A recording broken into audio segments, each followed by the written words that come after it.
like I said, perhaps my colleague, the Minister of Labor and Employment, may give you an update on that, another update. But because I spoke with the NLC president yesterday,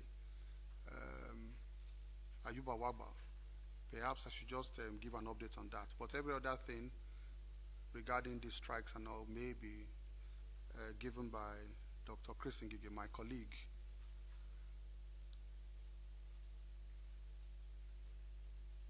We have heard of the threats to resume the strike.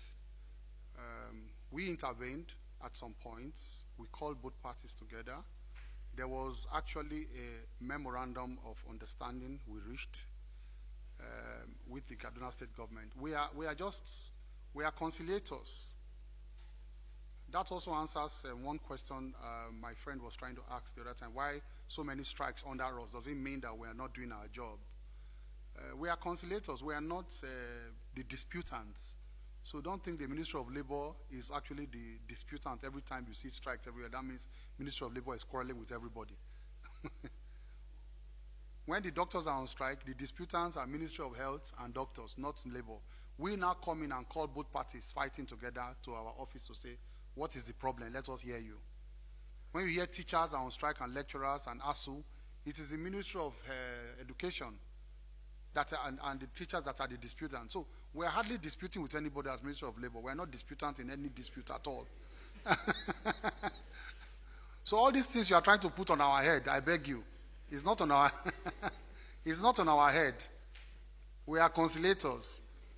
And luckily, because I also have an international fellowship degree in arbitration from the UK, even before I was appointed minister, it has helped me to use those skills to try to settle some of these problems. So that is, but for the Kaduna thing, Mr. President has been briefed on it. Mr. President has, intervened and asked the parties to embrace the path of peace and dialogue. We hope that will be adhered to. So we will monitor the process and try to ensure that the memorandum of understanding we signed, that if all parties are faithful to that agreement, then perhaps the NLC will not resume their industrial action in Kaduna State. So our duty now is just to pursue that path of peace and ensure that that memorandum is implemented. So that's as far as I can do. I can say, like I said, I discussed with the president of NLC yesterday night, and he was asking for this kind of intervention to ensure that that agreement is respected. Every other thing regarding those industrial disputes in Gige will update you on that. Someone asked about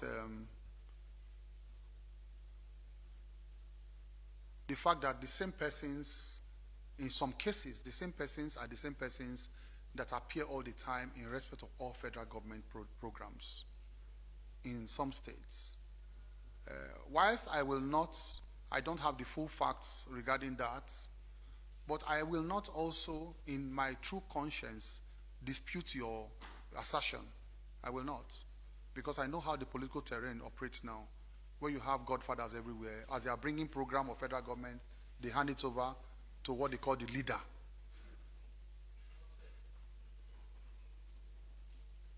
Somebody said Ose there. He's my brother. They say Ose. When they say Ose is the leader.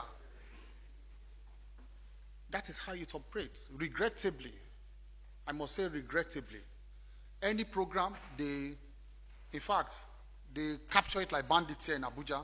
Before it leaves Abuja, as it's coming out straight from Villa, new fresh forever women project, they capture it here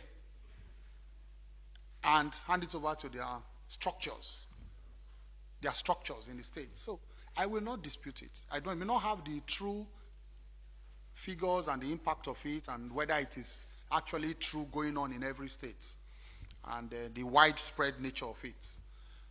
But like I said, what we try to do in this program, that is why perhaps I faced some resistance. All of that has been put behind us, so I don't want to go into that. So I don't want to wake up all those egos. But we moved on. At the end of the day, we moved on in peace, because everybody realized that we needed to serve the Nigerian people. But that was why I designed it that way. We designed it that way to be multi-sectorial. There is no program ever before run by any government before us that you will see people who are not politicians brought into the selection process. I saw some people complaining, some opposition leaders complaining about the special public work. They didn't get enough. They didn't get this. In fact, they were even talking about enough.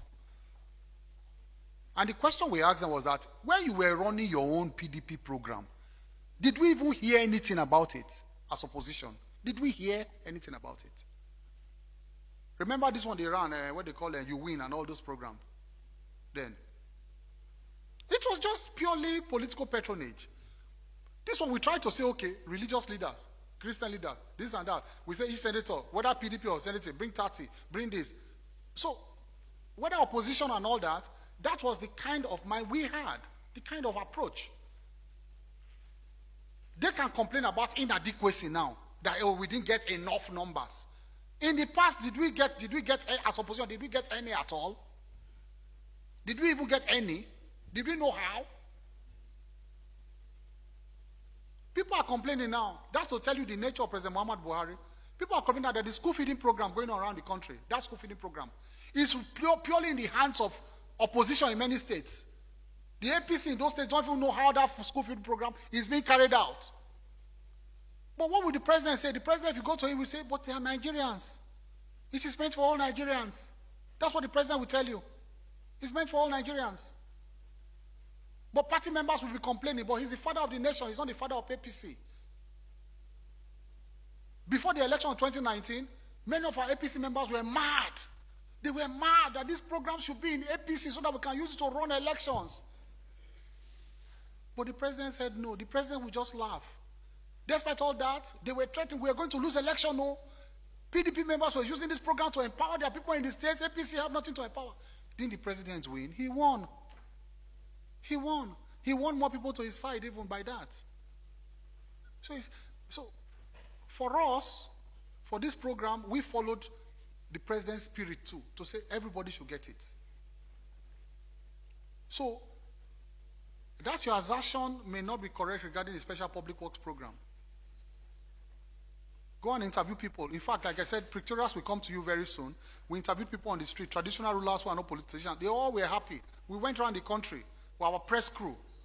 Our press crew. So we are very confident that you may not have that type of accusation so much when it comes to the special public works program. You may go around and ask, but you may not have that type of accusation so much regarding that.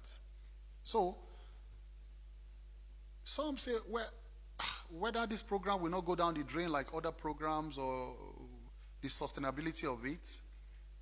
It's a very good program. We'll keep improving. We'll keep improving. From this experience, we know that we may need more time for preparation each time we want to start the program again. We know it's a huge program. It takes a lot of logistics to execute it, a lot of logistics. So we may require more time, especially when we want to execute it to perfection. I may not be here tomorrow again as minister. He may not be here tomorrow as DG again. But we've set a template that other DGs, other ministers, supervising ministers will follow in future. Ensure that it is watertight in terms of the selection process and the execution. So we just set a template. It is the first time we are doing this type of program, like I said. So we needed to be very innovative. We needed to be very innovative. Maybe that's why perhaps there were some delays, and because we wanted to get it right at the end of the day. But I mentioned that as part of a larger package of poverty reduction package that the president approved, and FEC approved, in the last few weeks, there are so many components of that package. The president is very serious about the issue of lifting 100 million people out of poverty in the next 10 years. He's very serious about it. So we're looking at different strategies to adopt to do that. Different strategies. And to assure you and answer your question directly that it will not go down the drain, there's a FEC approval already for the Special Public Works Program to be an annual event. There's a FEC approval. It is the implementation and the money that we'll look for now in that regard.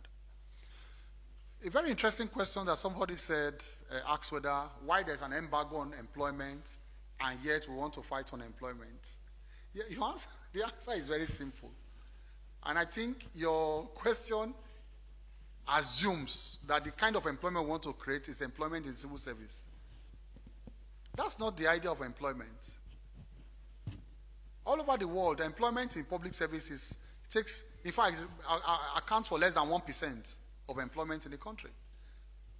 So it will be very short-sighted of us as a government, very myopic and very wrong approach to think that we want to lift people out of poverty and create employment by opening up gaps in the civil service to employ people. How many are we going to employ? For the 33% that we have now, that's so high. The unemployment figures are indefensible. The unemployment figures are very high. 33% is high. It was compounded more by the COVID scourge. The whole world is reeling from the COVID scourge. So we need to react more innovatively to create employment. And for us, if you ask the DG here, ND, and the directors who are here, we are working very hard to ensure that we skill up Nigerians. The way to approach unemployment is to skill up the populace. That's the way out. To encourage the macro, small, and medium scale entrepreneurs. Support their businesses. Ensure that people are self-employed. Skill them up. That's what the Empower is doing. Empower is whether you are a graduate or not, go and learn a skill so that you can be self-employed and feed yourself. Those are employments we are creating. Those people we are skilling up. People are looking for like the journalists ask, the journalist is looking for this magical letter. You are hereby be employed. You are put on probation for 6 months, after which you will be confirmed. That's what that journalist is looking for. That's not employment we are looking for. That's not employment we are fighting for. That's not the kind of employment we want to get to Nigerians. No, not that magical letter from civil service. So the only way to know that we have fought on employment is that the next 10 years we print out 100 million letters. No, that's not it. We want to skill up Nigerians. We want to empower them, support small businesses, empower Nigerians, skill them up so that they can be self-employed. That, I think, is the way forward, and that's our consent. That's our own focus as a government to fight unemployment.